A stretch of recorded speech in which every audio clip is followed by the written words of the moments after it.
ஓம் நம சிவாயா. மார்கழி மாதம் சைவ பெருமக்கள் பாடுவதற்காக திருவம்பாவையை மாணிக்கவாசகர் தந்திருக்கிறார். 6வது திருவம்பாவை.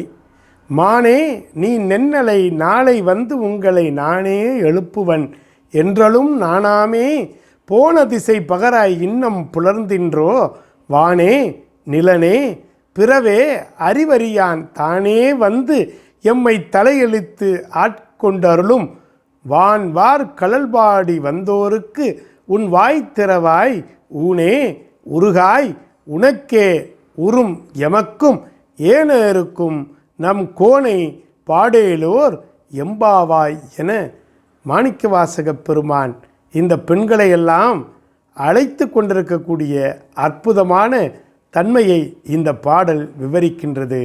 விளக்கத்தை தொடர்ந்து பார்ப்போம். திருவம்பாவையிலே 6வது பாடலுடைய அற்புதமான விளக்கம். இறைவனை தனக்காக மட்டுமன்றி பிறருக்காகவும் நாம் வேண்ட வேண்டும், வணங்க வேண்டும் என்பதை இந்த பாடல் அற்புதமாக உணர்த்தி கொண்டிருக்கிறது. வார்த்தைகளை விட செயல்கள் தான் உன்னதமாக இருக்க வேண்டும். ஒன்றை சொல்லிவிட்டால் அதை செய்தே தீர வேண்டும். இல்லாவிட்டால் மற்றவர்களின் கேலிக்கு ஆளாகி தலை குனிய வேண்டும் என்பதை இந்த அற்புதமான பாடல் நமக்கு உணர்த்தி கொண்டிருக்கிறது.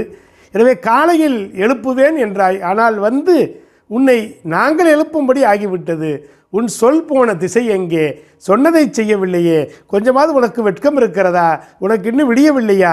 வானவர்களும் பூமியில் உள்ளோரும் பிற உலகில் உள்ளவர்களும் அறிய முடியாத தன்மை உடைய சிவபெருமானுடைய திருவடிகளை புகழ்ந்து பாடி வந்த எங்களுக்கு இன்னும் பதில் சொல்லாமல் இருக்கிறாயே, எழுந்து வா எழுந்து வா என்று சொல்லி அழைக்கிறார்கள்.